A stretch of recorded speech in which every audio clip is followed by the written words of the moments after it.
I will say, however, it's not that original. I have a tattoo for him. Obviously, mental health, sex, drugs.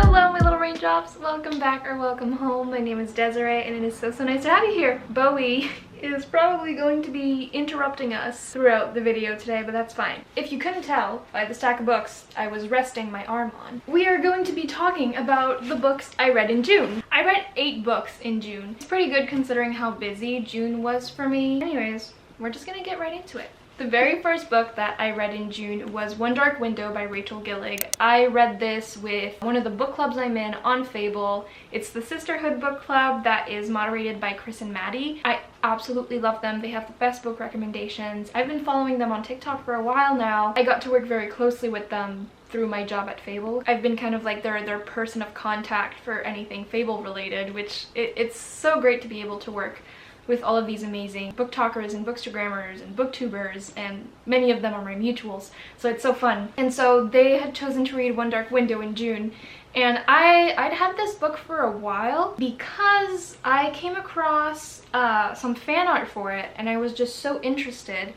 that obviously I went to buy it. This is one of my absolute favorite books of all time. Okay, it's so good. It's dark and gothic, and the romance element does not take away from like the actual plot and the mystery and the magic, and it's just so good. I still can't get over it. So basically in this world there's this kind of plague. Usually anyone who catches it is killed right away. That's kind of like the lay of the land in there. And so Elspeth got that sickness when she was a kid and she survived. And for anyone who catches this sickness, usually afterwards, if they survive it, they will have magic, and magic in this world, unless it is one of those like really important people that has it, is a crime. So you're killed right away if you have any magic. Anyways, Elspeth got this when she was a kid. She survived, but she couldn't really find any sort of magic after she healed. So she went and lived with her aunt. So her father is still alive. Her mother passed away a little while back.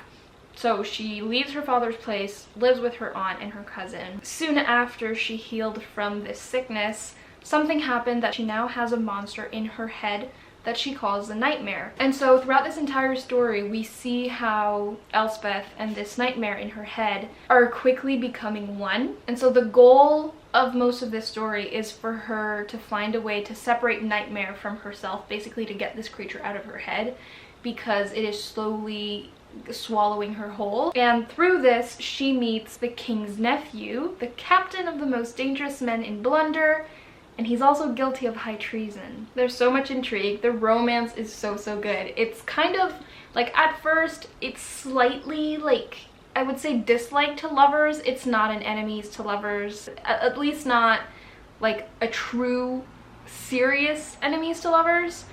And that there's great found family in here, great friendships, great connections. It's so good. And the ending, I recorded myself reading the end of this book and I posted that on TikTok, and my reactions are just so very genuine. It's really good, spectacular. And the second book is coming out in October, and I cannot wait to see what happens next, because it ends on a cliffhanger, and the kind of cliffhanger that you desperately want to know what happens next. So I strongly recommend this. I rated this infinity stars because I genuinely found this to be one of my favorite fantasy books in a while. I loved it. After this, I continued on with my fantasy mood, and I read Fourth Wing by Rebecca Yarros. This was my book club pick for the month of June. I also did a reading vlog for this as I finished it, and I did talk a little bit about my thoughts on it towards the end of the video, and I definitely go more in depth in that one than I will in this video. So if you want to have a little bit more of my feedback on it, you can head over to that video.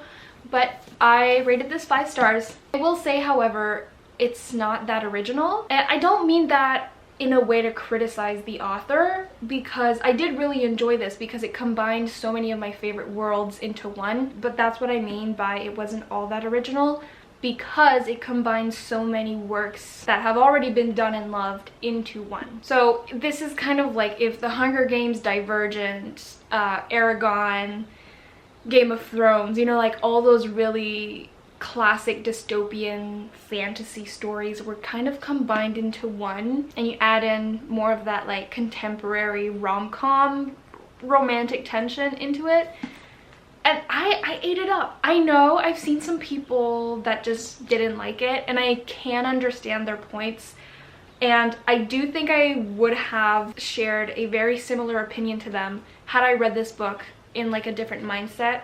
But at the time that I was reading this, it was just the perfect kind of book to be reading. It made me remember all of my favorite dystopian classics, and it brought me back to that time in my life when I first got introduced to like Divergent, The Hunger Games, Aragon, all of those stories. And honestly, I really liked that about it. It's probably my favorite part of this book, is just how it was very nostalgic to me, even though this was the very first time I was reading this book. And obviously the relationship between Xaden and Violet was a pretty entertaining one. A lot of people say this is enemies to lovers, and while I do get where they're coming from, I would have to disagree, because to a certain extent, right?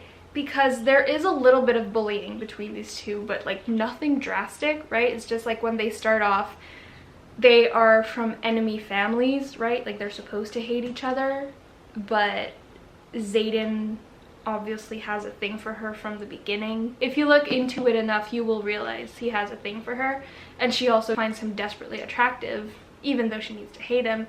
But there's tension between the two from the very beginning. So I don't necessarily consider this an enemies to lovers all that much. I've read stories that were far more enemies to lovers than this, but I've also read some that were far less. So I'd say like this is the highest level of enemies to lovers. This is the lowest. I'd say that this was probably here, maybe here, approximately. All that being said, if you're looking for a really epic fantasy, like dragon fantasy book, don't start with this. Start with the classics like Game of Thrones or Aragon, or, you know, like those classics that are some of the most original dragon fantasy books out there.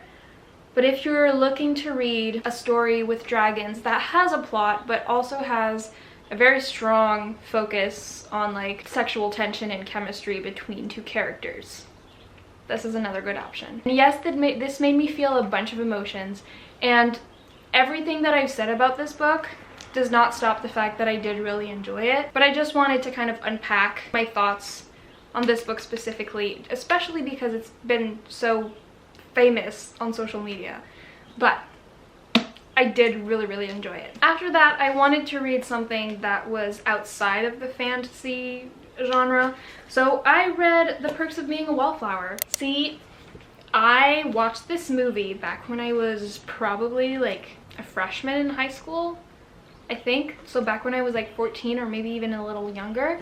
So it's been well over 6 years since I watched this movie, because I watched it before I read the book, because back then I wasn't like as much as an avid reader as I am now. I was still a reader, but I just didn't really like think about reading the book before watching the movie. So I had watched the movie before, but I, for some reason, could only remember the movie up to the part where there's like the Christmas party, and I could not remember the second half of the movie. For some reason, my brain told me that's how the movie ends.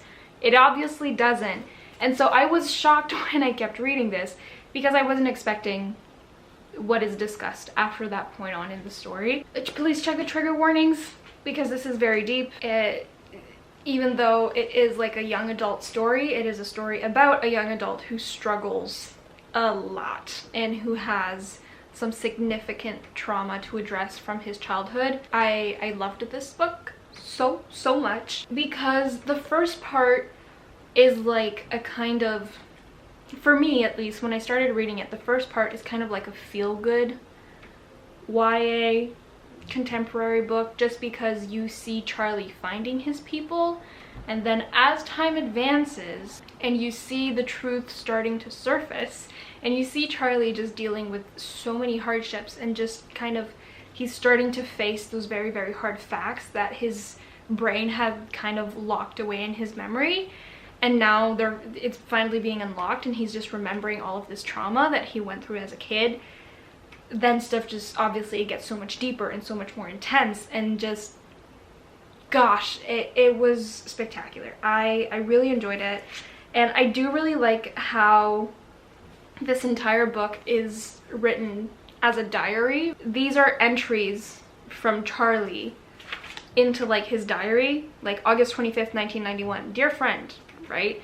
I love that. I absolutely love when a book is written in kind of like a diary format, just because I feel like the fiction is even more real, and it just makes me enjoy the book even more. Now obviously I know that's not for everyone, and that's totally fine. After that, I finished a nonfiction book that I'd been reading for a while. I started doing this thing where before bed I'll read a couple pages of a nonfiction book, just because I have a pretty decent stack of them and I just don't get through them because I don't necessarily enjoy reading nonfiction as like my current read.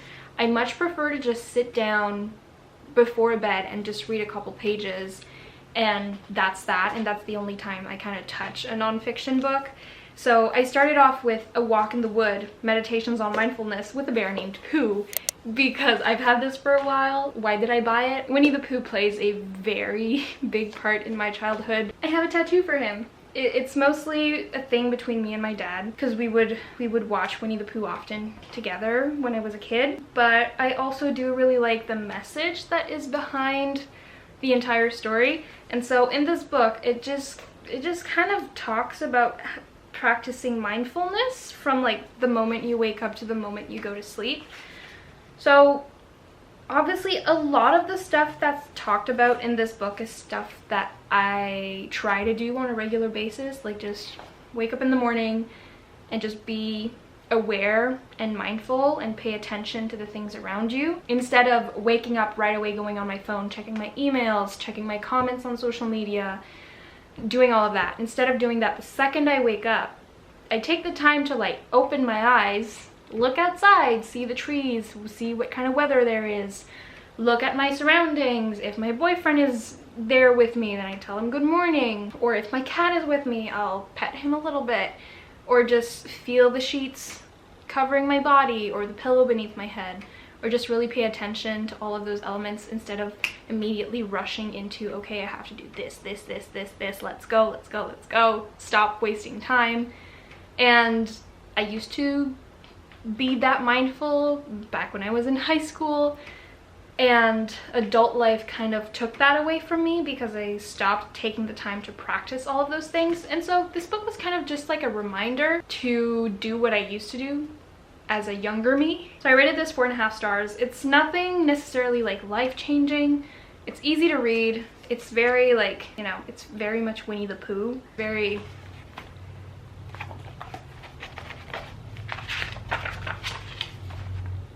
there's even like little tiny Winnie the Pooh poems. So I liked it. It was very nice, especially because I have so much of like an emotional connection to this little bear. So read that. And then after that, I read House of Salt and Sorrows. And in case you're new here, the author of this book, Erin A. Craig, is the author of my absolute favorite book of all time, Small Favors. I went into this with like not many expectations because I didn't want to put the expectation of, okay, I adored Small Favors, so I'm going to adore this too. And not that I didn't like it, I did really enjoy this, but it was not as memorable for me as Small Favors was. And that does make sense because this is Erin's debut, right? This is the very first book she wrote, and then Small Favors was her second. So I didn't find this to be as memorable, but it was still just as enjoyable. So this is a 12 Dancing Princesses retelling, which is why I was so excited about it, because the 12 Dancing Princesses is one of my absolute favorite stories of all time, especially the Barbie movie. I have, again, a very deep childhood memory and connection to that movie and that story in general. So I was so excited to read this because Erin's writing is very like gothic, spooky retellings. Small Favors is a Rumpelstiltskin retelling. So this is exactly what it is marketed to be, right? It was a great 12 Dancing Princesses, dark, spooky gothic retelling, ghosts that aren't actually ghosts, tricks of the mind, an adorable romance between the two main characters, obviously. Family, grief, and death, those are two very present themes in Erin's writing. Grief, death, family, and sisters. The sisterhood is something that has been pretty present in her writing in both books. So this was really enjoyable. I really enjoyed it. You can tell, however, by the tabs that, again, this was not like something that I was necessarily like positively obsessed with, but it was a really enjoyable read that I will remember, but not all of it. See, that's one of the factors that I've noticed when a book is something that I love so much. I can remember from page 1 to the end. It's been over a year and a half since I first read Small Favors, and I could sit down with you right now and tell you the entire story from the beginning to the end without forgetting one detail. Is it because I'm obsessed with it? Probably, but it's also because I really enjoyed it. That didn't necessarily reach that kind of ranking, but it was still very good. So that was that. I finished reading House of Salt and Sorrows when I was in Toronto, so I had to go to Chapters and get some more books because I didn't have anything else to read. And when I got there, this book had recently come out, Psyching Arrows. Oh, this got me back in my Greek mythology obsession phase. There wasn't much to it that I wanted to annotate, so I did what I often do when I don't feel like annotating, but do want to keep track of my favorite moments and write down my thoughts and all of that. And I just used the tabs and put them every time I found a scene or a quote that I specifically wanted to be able to remember. So there's no annotating system for this. Like, I had less expectations on myself, if that makes any sense. I don't know, I think I'm rambling right now. I've always been a big fan of Greek myth, but I have never been a fan to the point that I would take a lot of time to study it. Especially like as a kid, I wouldn't necessarily go out of my way to read Greek mythology books, but I was really interested in it whenever a movie would come up or a book that I was reading had it in it. I was always very interested. That being said, I had never studied the story of Psyching Arrows other than my few classics courses I took over my 3 years of university so far. And while I have read like the origin story and all of that, I didn't necessarily study their story. So reading this was so fun. I genuinely admire Psyche so much. It was very much like fate. Well, the fates brought them together in such a heartbreakingly drastic, beautiful way. And I loved how Psyche is the one who really, like, in the end fights for their happily ever after. I rated this 4.5 stars. It was a very enjoyable read, and again, as someone who hadn't studied their story, there were some really good plot twists in there, at least moments that shocked me a lot because I didn't know those things were gonna happen. There's the mention of many. That's so funny. Someone walked in front of my window and they were talking about Percy Jackson. What are the odds? After that, I read Beautiful World, Where Are You by Sally Rooney. This is making me realize that I really love this woman's writing. Beautiful World, Where Are You follows the story of two best friends with each of their love interests, and it's in a format of emails. So much like how I love diary entry type of books, I really like email format stuff. I don't know, it just interests me so much. But it's not like strictly send out an email, get an answer, send out an email, get out an answer. It is a little bit of that, and then there's also like the present, like what's actually going on in each of their lives. And it explores how they fall in love rather differently than how falling in love is written about. I find Sally Rooney does write in that very particular way when she writes about two characters falling in love, and it's very peculiar. Obviously, mental health, sex, drugs, all of those elements bundled together is usually what encompasses a Sally Rooney book. but in such a unique way, and I still can't get over it, and I'm so incredibly excited to read Conversations with Friends. It is in my July TBR. It's in my cart. I genuinely really like her writing, and I know some people have a hard time with the fact that there are no, what are those called? No quotation marks when a character is talking, and I actually like that there aren't any. I don't know what that says about me. Maybe it's concerning. I don't know, but I like it. I like it a lot. I don't know why I find myself liking that as much as I do, but I do. And it has a very... What was that about, eh, Bowie?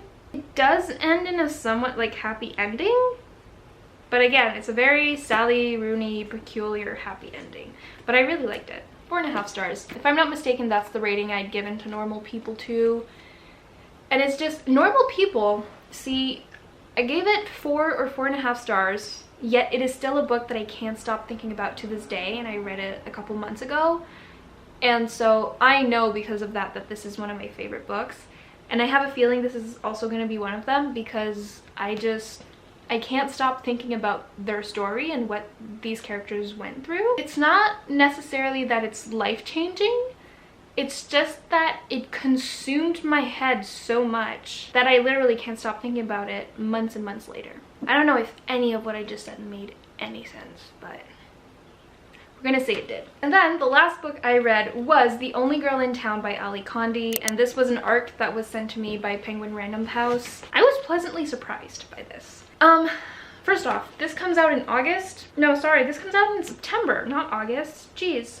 I used to be obsessed with the Matched trilogy, the Matched series by Ali Condi when I was in middle school. This was surprisingly very, very good. It was somewhat different to what I can remember from Matched. But reading this gave me an urge to reread the Matched series. Look how it's written.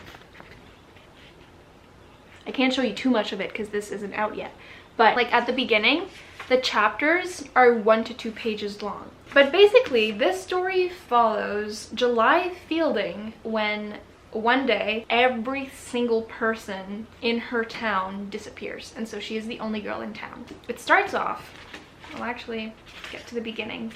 I'm walking back from the water when it happens. I'm looking down at my hands in the late summer sun. It is the time of day when late afternoon slides into dusk. I am looking at them thinking these are my hands. That is so strange, you know, like that's very Ali Condi. But she's walking back from the water, and then she just feels that something changes, and so she feels the world empty around herself. The birds, the insects, the ramble of people outside, everything just stops. Everything is quiet, everything feels empty, everything feels dead around her. And so she gets to her car, she drives home, no one's home, she goes to her friends' places, no one's there, and we're just, first off, how the heck did this happen? Why did it happen? And why can't, like, she can't use any technology that might show her stuff from the past? She can only, like, she can't call, she can't research anything online, she can't text, she can't email, she can't do any of that.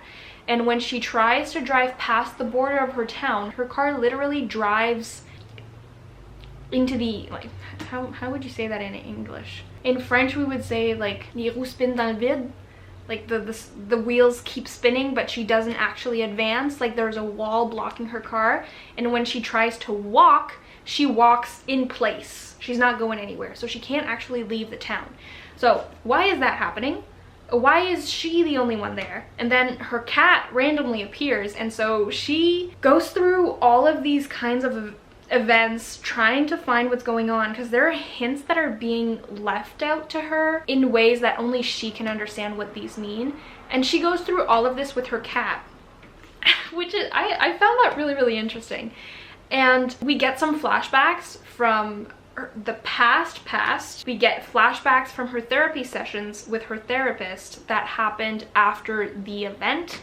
Every single book typically has this kind of big event either as you're reading the book, or this event happened in the past, and the book itself is kind of like analyzes the effects of this event and how things happen after it. So in this case, we have her life before the event that we see flashbacks of, then we see flashbacks of her therapy sessions after this event, and then we have the present day how she's trying to face the results of the event. I rated this book 4 stars, but it is, again, a book that I think I'm gonna think about for a very long time. The only reason why I took a star off is because it had tremendous potential to be even more than it already was, and that wasn't kind of pursued. And I don't know if it's because this is a YA book and it's just trying to really like not get into the adult territory of things, but the prose was great. I loved the writing. It was obviously very easy to read. The chapters were super short. Like, if we're talking structure wise, this was really easy to read, but the words did have a very interesting, deeper meaning. But there was also like that that simpleness that comes with reading a YA book. It's nothing that's necessarily overly heavy. Like, in a writing sense, obviously you can read a YA book that's tremendously heavy, like mentally, but in a like structural sense, you still have that ease to it. But as you get towards the end, I genuinely thought that someone died and that was the event that led to all of this. But you come to realize that this book is it's about her. It has always been about her, and not like in a selfish, it's about me type of stuff. I genuinely mean, this is about self-discovery, it's about healing. I was shocked how meaningful this eventually became. Like, at first, I did not see where this was going, so that's why I was so intrigued to keep reading, because I desperately wanted to know, like, why did this happen? Like, what's the goal of all of this, right? I was so curious. I couldn't stop reading because I wanted to know. And then towards like the last part of it, about this much, you start to realize that this book is much deeper than what you had previously anticipated because of how it was written at the start. And I just loved that so much. I don't know, like the last couple pages were just so intense when you realize that all along it was her. That's all I'll say, because I don't want to give any more spoilers. But I really recommend this. Like, if you're looking for something that's easy to read but will keep you like really hooked into the story like throughout the entire time, you should really consider buying this in September. I was pleasantly surprised, and I really recommend it. Won't you look at that? We did it. I did my reading wrap up without talking too much. I hope. I do hope that you enjoyed this video. I hope you found some book recommendations in any of these. Thank you so much for taking some time in your day to watch my content. It truly means the world. And if you're not part of the Little Raindrops family yet and would like to become part of it, then feel free to subscribe to the channel. I do my very best to post on every single Monday. Otherwise, that will be it for me. I will go put these books away. Thank you so much, and I will see you guys in the next one.